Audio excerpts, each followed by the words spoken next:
تمام تعریف اس رب کائنات کے لیے ہے جس رب نے ہمیں اور آپ کو باشعور مخلوق انسان بنایا، اپنے آخری نبی جناب محمد رسول اللہ صلی اللہ علیہ وسلم کی امت میں پیدا ہونے کا شرف عطا فرمایا۔ بیش بہا درود نبی کریم علیہ الصلوۃ والتسلیم پر اور آپ کے تمام آل و اصحاب پر جن کے توسط سے یہ دین ہم اور آپ تک پہنچا۔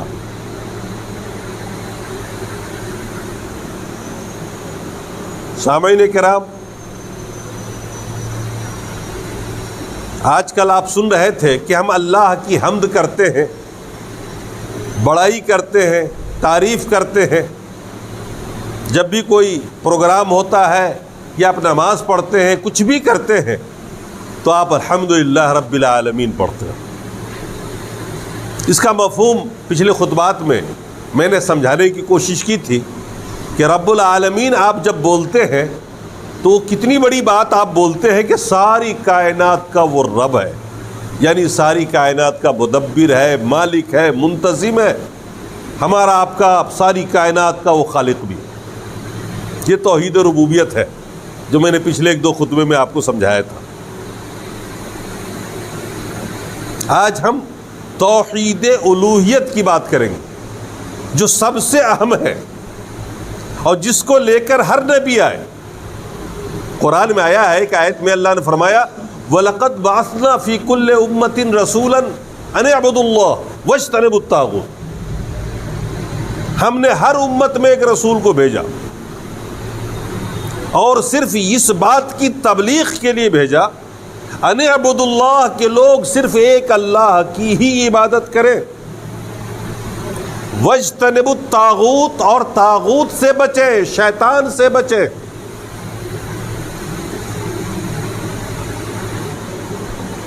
دو ہی کام کرنا ہے ہماری اور آپ کی زندگی میں جو سب سے اہم کام ہے، جو اسلام کی نیو اور بنیاد ہے۔ اگر آپ نے توحید کو نہیں سمجھا، شرک کو نہیں سمجھا، سنت اور بدعت کو نہیں سمجھا تو آپ نے اسلام کو نہیں جانا، اور پھر پتہ نہیں کہ آپ کا خاتمہ ایمان پر ہوگا یا شرک پر ہوگا، کوئی گارنٹی نہیں۔ اس لیے سب سے اہم چیز جو ہے وہ توحید کو سمجھنا اور اس کا جو مخالف ہے شرک، اس کو سمجھنا، تاکہ آپ شرک سے بچے رہیں،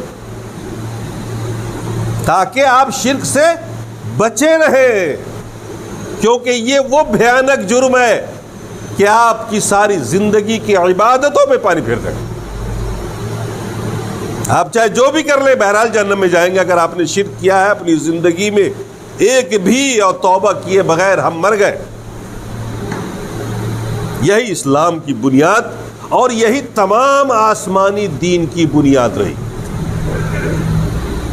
نبی کی سنتوں کو اختیار کرنا، نبی کی اطاعت کرنا، یہ دوسرا اہم کام آپ کی زندگی کا ہوتا ہے توحید کے بعد،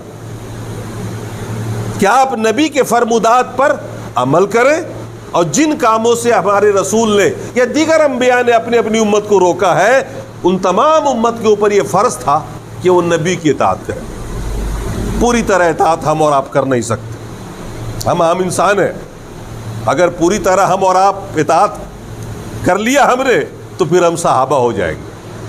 وہ صرف صحابہ کی ہی شخصیت ایسی رہی جنہوں نے اللہ کے رسول کے ایک ایک حکم پر جان، مال، تن، من، دھن سب قربان کیا۔ ایسی اطاعت کی انہوں نے کہ اللہ کے رسول نے جو کہا یا جیسا دیکھا کرتے ہوئے بغیر کہے ہوئے اللہ کے رسول کی نقل کی۔ یہ تو صرف صحابہ کی شان ہے۔ اللہ کے رسول ایک دن نماز پڑھا رہے تھے اور جوتا سمیت نماز پڑھا رہے تھے، بہت سارے صحابی جوتا سمیت نماز پڑھ رہے تھے۔ ہمارے اور آپ کے لیے عجیب سا لگ رہا ہوگا کیونکہ اس معاشرے میں جوتے کا مقام بڑا گھٹیا ہے۔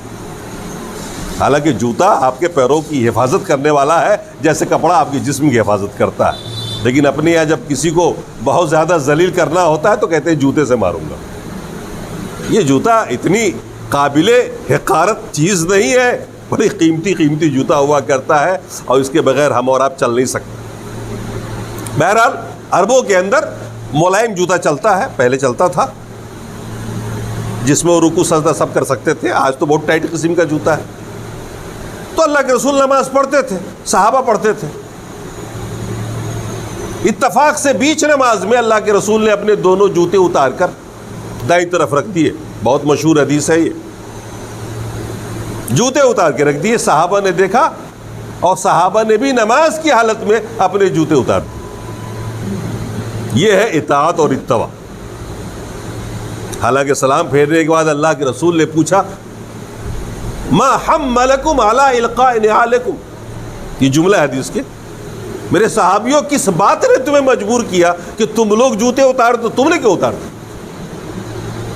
صحابہ نے ایک ہی جواب دیا، اللہ کے رسول ہم نے آپ کو دیکھا اتارتے ہوئے، ہم نے بھی اتار دیا۔ امت کا فرض تو یہی بنتا ہے کہ رسول کو جیسا کرتے ہوئے دیکھیں کریں۔ اللہ کے رسول نے فرمایا اتانی جبریل، میرے پاس جبرائیل آئے تھے حالت نماز میں اور انہوں نے مجھے بتایا کہ میرے جوتے میں گندگی لگی ہوئی، لہٰذا میں نے نماز کی حالت میں اتار دی۔ تم لوگ جب مسجد آؤ تو جوتے میں اگر نماز پڑھنا ہے تو دیکھ لیا کرو کہ جوتے میں کوئی نجاست تو نہیں لگی۔ یہ نہیں کہا کہ مت پڑھنا، بس دیکھ لیا کرو، پوچھ لیا کرو، صاف کر لیا کرو، دھو لیا کرو۔ یہ ان کی اتباع تھی کہ وہ دیکھتے تھے اور عمل کر لیتے تھے۔ ایک صحابی سونے کی انگوٹھی پہنے ہوئے پہنچ گئے، صحابہ بیٹھے ہوئے تھے، اللہ کے رسول نے دیکھا ہاتھ میں اور کہا تم آگ کا، جہنم کا انگارہ لیے پھرتے ہو ہاتھ میں، اور اپنے ہاتھ سے انگوٹھی نکال کے پھینک دیا۔ اللہ کے رسول اندر چلے گئے، دیگر صحابہ نے کہا بھائی اٹھا لو اس انگوٹھی کو، اس آدمی سے جس کی انگوٹھی سے کہا اٹھا لو، لے جاؤ گھر میں، عورتیں استعمال کر لیں گی یا بیچ لینا، جائز نہیں مردوں کے لیے سونا۔ صحابی نے کہا ایسا ہرگز نہیں ہو سکتا، اللہ کے رسول نے جس چیز کو اپنے ہاتھ سے پھینکا ہے میں اٹھا ہی نہیں سکتا۔ آپ سوچئے اس کی قیمت 5-10 ہزار روپے تو رہی ہوگی، حالانکہ وہ اتنے امیر لوگ نہیں تھے، لیکن پھینک دیا اللہ کے رسول نے، تو پھر ہمت نہیں کی صحابی نے اٹھانے کی۔ بہرحال ہم اور آپ کوشش کرتے ہیں، ہماری نمازیں کم بیش ہو سکتی ہے، عبادتوں میں کمی زیادتی ہو سکتی ہے، سنتوں پہ پوری طرح عمل کریں نہ کریں یہ سب چلتا رہے گا، لیکن توحید کے معاملے میں اور شرک کے معاملے میں اس بات کی قطعی گنجائش نہیں ہے کہ آپ کے توحید میں تھوڑی سی بھی کمی اللہ برداشت کر لے، یا کوئی شرک کرنے والا شرک کرے اور پھر وہ جنت میں چلا جائے، ممکن ہی نہیں۔ آج فجر کے بعد ایک چھوٹا سا درس ہوا، بخاری شریف جو میں پرسوں پڑھا کے آیا تھا، میں نے ایک حدیث بتائی، ذرا سن لیجئے، وہ آپ کے لیے بڑی عبرت ہے اور اس سے آپ سمجھ جائیں گے کہ شرک کتنی خراب چیز ہے۔ قیامت کا دن ہوگا، لوگ نفسی نفسی کے عالم میں ہوں گے اور سارے لوگ حضرت آدم کے پاس جائیں گے اور کہیں گے انت ابونا، آپ تو ہمارے باپ ہیں، اللہ نے آپ کو اپنے ہاتھ سے بنایا ہے، بڑی فضیلت ہے آپ کی، آج رب کے سامنے میں ہماری شفاعت کریں۔ حضرت آدم ہمت نہیں کریں گے، کہیں گے مجھ سے غلطی ہو گئی، میں نے گناہ کر لیا، اللہ کی نافرمانی کری، اب میری ہمت نہیں کہ میں رب کے سامنے جا سکوں، لہذا تم لوگ نوح علیہ السلام کے پاس چلے جاؤ، وہ پہلے رسول ہیں اور بڑے رسول ہیں، وہ شاید تمہارا کام کر دیں گے۔ لوگ حضرت نوح کے پاس آئیں گے، بخاری شریف کی حدیث ہے، کوئی گری پڑی کی نہیں ہے، ایسی نہیں کوئی بات، سمجھ لیجیے آپ۔ سارے لوگ نوح علیہ السلام کے پاس آئیں گے، نوح علیہ السلام سے کہیں گے رب کے پاس چلیے میری سفارش کریے، اور نوح علیہ السلام کہیں گے کہ مجھ کو اللہ نے ایک دعا دی تھی کہ زندگی میں کبھی بھی مانگو گے قبول کروں گا، اور میں نے اس دعا کا استعمال اپنی زندگی میں کر لیا۔ 950 سال تک میں نے لوگوں کو سمجھایا، تبلیغ کی، لیکن پھر بھی لوگوں نے توحید کو نہیں مانا، شرک کرتے رہے، الا ماشاءاللہ 70 لوگ مسلمان ہوئے تھے، اور میں نے بد دعا کر دی، اللہ نے عذاب نازل کیا، پوری دنیا کے لوگ ڈبو دیے گئے، وہ 70 ہی بچائے گئے تھے سب۔ اب میں کس منہ سے اللہ کے پاس جا کے کہوں گا کہ اللہ ان کی سفارش قبول فرمائیے؟ وہ مشورہ دیں گے کہ تم لوگ موسیٰ علیہ السلام کے پاس چلے جاؤ، وہ کلیم اللہ ہے، انہوں نے اللہ سے بات کی, اللہ نے بڑی عزت دی ہے ان کو, بڑا مقام ہے, جاؤ وہ کر دیں گے. وہ سارے لوگ حضرت موسیٰ کے پاس آئیں گے, حضرت موسیٰ سے اپنی گزارشات رکھیں گے. حضرت موسیٰ کہیں گے مجھے یاد ہے کہ میرے ہاتھ سے ایک آدمی کا قتل ہو گیا تھا بلا وجہ. انہوں نے ایک قبطی کو ایک جھاپڑ مارا تھا, ارادہ قتل کرنے کا نہیں تھا, مگر وہ ایک جھاپڑ میں ہی مر گیا. وہ کہیں گے میرے بس کی بات نہیں ہے رب کے پاس جانا, اتنا بڑا جرم کر کے میں کیسے جاؤں گا, میں کیسے کہوں گا رب کائنات تو ان کی سفارش قبول کر لے. وہ مشورے دیں گے عیسیٰ علیہ السلام کے پاس چلے جاؤ. وہ ماں کے گود میں نبی بنائے گئے, بڑے باعزت ہے. سب دیکھیے ہر نبی دوسرے نبی کے پاس بھیج رہے ہیں اور عزت کے ساتھ بھیج رہے ہیں, بڑھا بڑھا کے بھیج رہے ہیں. ہم سے بڑے ہیں ان کے پاس جاؤ. ہم انسانوں کی خصلت ہے نا, ہم لوگ سوچتے ہیں کہ سب سے بڑے تو ہم ہیں اس محلے میں, باقی تو سب ہم سے چھوٹا ہے. لیکن نبیوں کو دیکھیے کیا شان ہے نبیوں کی, سب کو اپنے سے اونچا بتا رہے. عیسیٰ علیہ السلام کے پاس آئیں گے, وہ بھی کہہ دیں گے بھائی میری ہمت نہیں ہے کہ میں اس کام کو کر سکوں. وہ مشورے دیں گے تم آخری رسول جناب محمد رسول اللہ کے پاس جاؤ. اور اللہ کے رسول صلی اللہ تعالیٰ علیہ وسلم کے سامنے جب لوگ اپنی گزارشات رکھیں گے تو اللہ کے رسول فرمائیں گے انا لہا, ہاں میں اس کام کو کروں گا,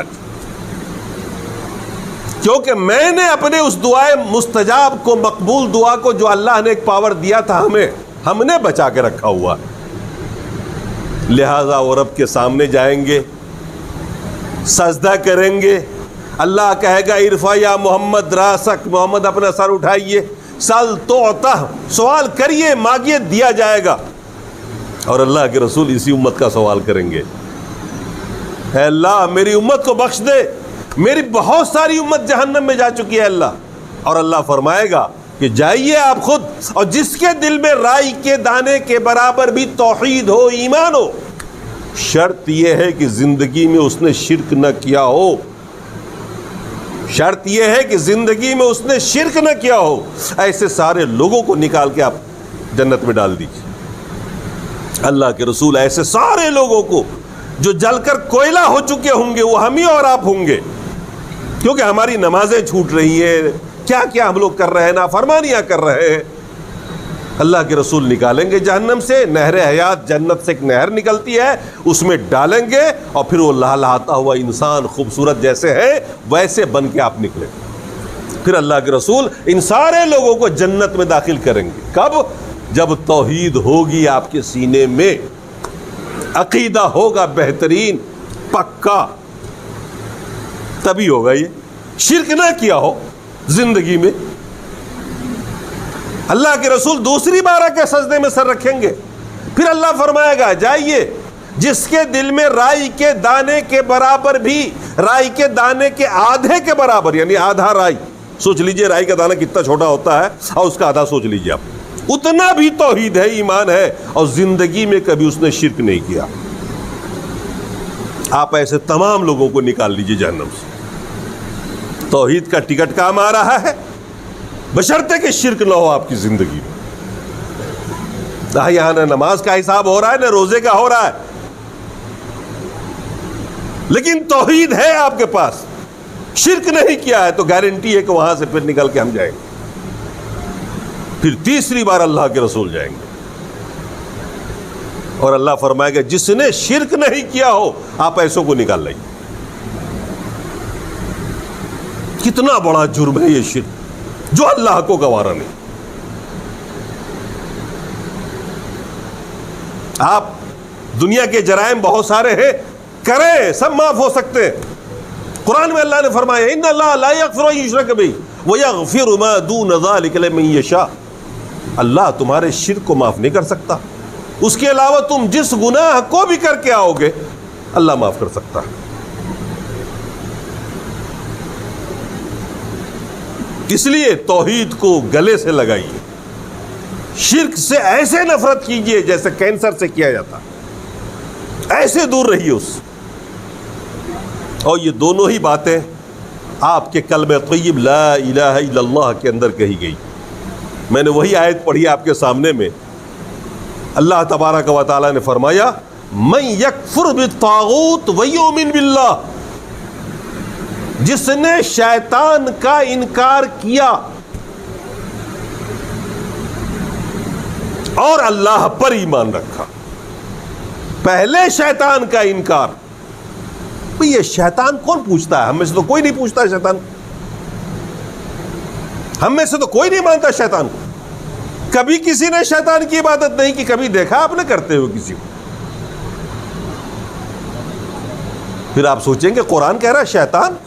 اللہ نے فرمایا دیکھو، اللہ کے رسول نے بتایا مین پرابلم شیطان ہے۔ کوئی بت کو پوج رہا ہے، کیوں پوج رہا ہے؟ وہ کس نے لگایا اس در سے اس کو؟ شیطان نے۔ اس طرح شیطان کی پوجا ہو رہی ہے۔ کوئی درخت کو پوج رہا ہے، کیوں پوج رہا ہے؟ وہ شیطان نے لگا دیا۔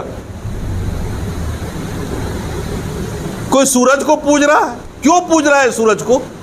شیطان نے لگایا اس کو وہاں پر۔ کوئی مزار کو پوج رہا ہے، انیک شکلوں میں معبود جتنے بھی ہیں، کوئی پتھر کی شکل میں چوک چوراہوں پہ آپ نے دیکھا ہوگا، لوگ اس کی بھکتی کر رہے ہیں، لگے ہوئے اس کے پیچھے کہ کون کروا کون رہا ہے آپ کو؟ یہ سب شیطان کروا رہا۔ اسی لیے اللہ نے نام نہیں لیے الگ الگ کہ اس کی نہیں کرنی اس کی نہیں کرنی، بلکہ صرف یہ کہا کہ تم شیطان کی عبادت سے بچو گے، انکار کرو پہلے شیطان کا، شیطانی وساوس سے دور ہو جاؤ، اور صرف ایک اللہ پہ بھروسہ، ایک اللہ پر یقین۔ وہی بنائے گا، وہی بگاڑے گا، وہی روزی دینے والا، وہی مارنے والا، وہی جلانے والا، ہر چیز کا وہ مالک ہے، کائنات کا وہ مالک ہے۔ ڈرنا بھی ہے تو اسی سے، اس کے علاوہ کسی سے ڈرنا بھی نہیں ہے۔ امید بھی رکھنی ہے تو اسی سے، کسی اور سے امید مت رکھیے گا۔ دے گا وہی، دلائے گا وہی، خوف بھی اسی سے، طمع بھی اسی سے، اور توکل بھی اسی پر، بھروسہ بھی اسی پر۔ ایسا نہ ہو کہ آپ دوا کر رہے ہیں، علاج کر رہے ہیں، بھروسہ علاج پہ چل رہا، ڈاکٹر کے پاس ہے، بھروسہ ڈاکٹر صاحب پہ، وہ کچھ نہیں کر سکتا آپ کا بیچارہ، ڈاکٹر خود ہی مر جاتا ہے، ڈاکٹر خود ہی بیمار ہو جاتا ہے، اس کے ہاتھ میں کیا ہے؟ بھروسہ بھی کریے تو رب پہ، رب ہی آپ کو زندگی دے سکتا ہے اور وہی موت دے سکتا ہے۔ کوئی طاقت نہیں ہے رب کے علاوہ جو آپ کا کچھ بگاڑ لے۔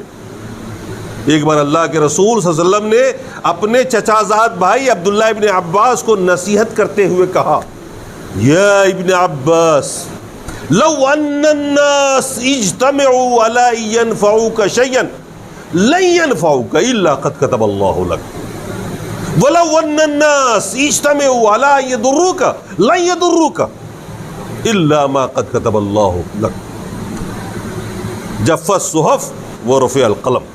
اللہ کے رسول نے فرمایا ابن عباس میرے بھائی سن، پوری دنیا مل کے بھی تم کو کسی بات کا نفع پہنچانا چاہے نہیں پہنچا سکتا سوائے اس نفع کے جو اللہ نے پہلے سے تیری تقدیر میں لکھ دیا۔ وہ سارے لوگ ہی کریں گے اور اللہ کے طریقے پہ کریں گے اور اللہ کے حکم پہ کریں گے، تبھی تم کو فائدہ ہوگا۔ اب پوری دنیا کے لوگ مل کے بھی تمہیں نقصان پہنچانا چاہے تو نہیں پہنچا سکتے، مگر وہی نقصان پہنچا سکتے ہیں جو پہلے سے تیری قسمت میں لکھا جا چکا ہے اور انہی لوگوں کے ذریعے لکھا جا چکا ہے۔ اس لیے کبھی نہ یہ سمجھیے گا کہ لوگ کچھ کر رہے ہیں آپ کا۔ اللہ کے رسول نے فرمایا جف الصحف، وہ تقدیر کی جو کتاب ہے نا وہ لکھ کر کے سوکھ چکی ہے، ورفع القلم، تقدیر لکھنے والا قلم اٹھ چکا ہے، اسے کوئی بدل نہیں سکتا۔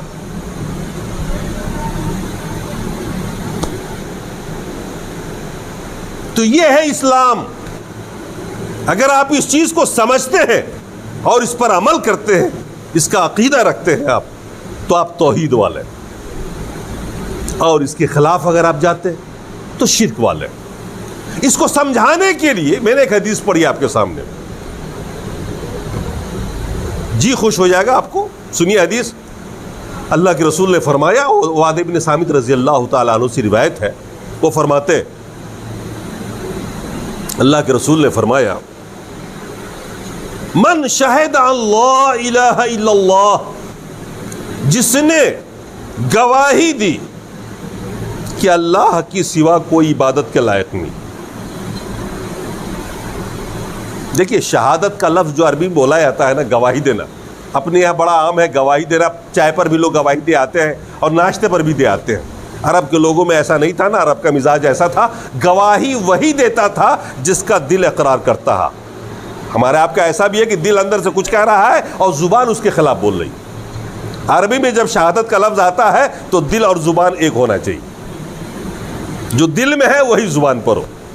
تو شہادت کے لفظ سے یقین رکھیے گا کہ جسے یقین ہو گیا کہ اللہ کے سوا عبادت کے لائق کوئی ہے ہی نہیں,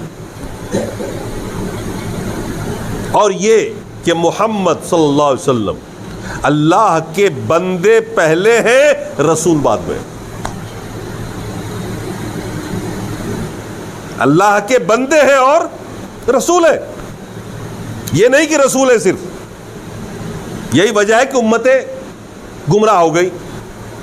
ہم جب بندے کہتے ہیں نا بندے, تو بندوں سا معاملہ ہوتا ہے, ہم سمجھتے ہیں کہ یہ عبادت کے لائق نہیں کیونکہ یہ بندہ ہے.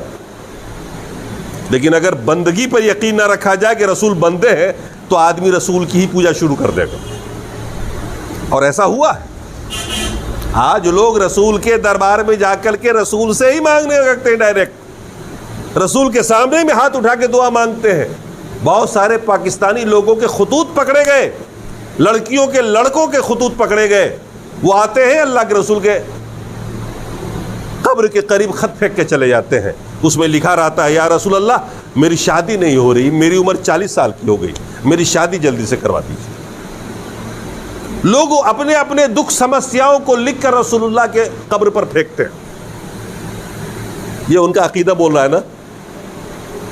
یہ جو لکھ کے پھینکتے ہیں وہ تحریر بتاتی ہے کہ ان کو بھروسہ اللہ کے رسول پر ہے کہ اللہ کے رسول ان کا بنا دیں گے, بگاڑ دیں گے, ان کا بگڑا ہوا کام بنا دیں گے. یہ شرک ہے نا. بھروسہ کس پہ ہونا چاہیے؟ اللہ پہ, رسول اللہ پہ نہیں, کیونکہ اللہ کے رسول بندہ ہے.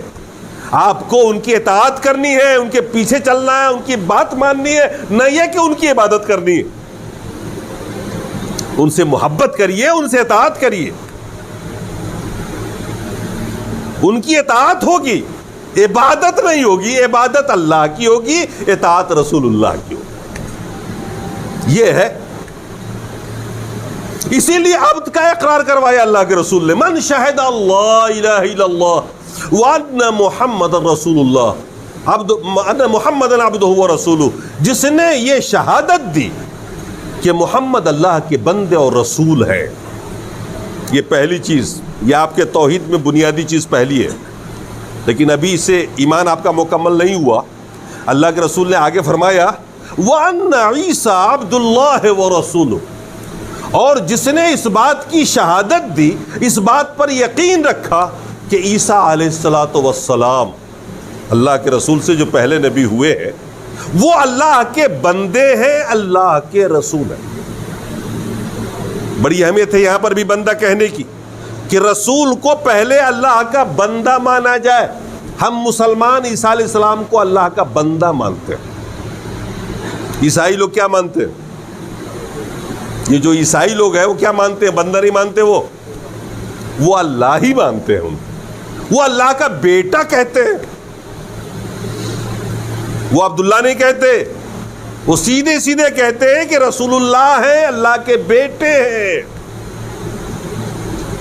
کیونکہ حضرت عیسیٰ کو اللہ تعالیٰ نے بغیر باپ کے پیدا کیا, وہ ڈائریکٹ منسوب کر دیتے.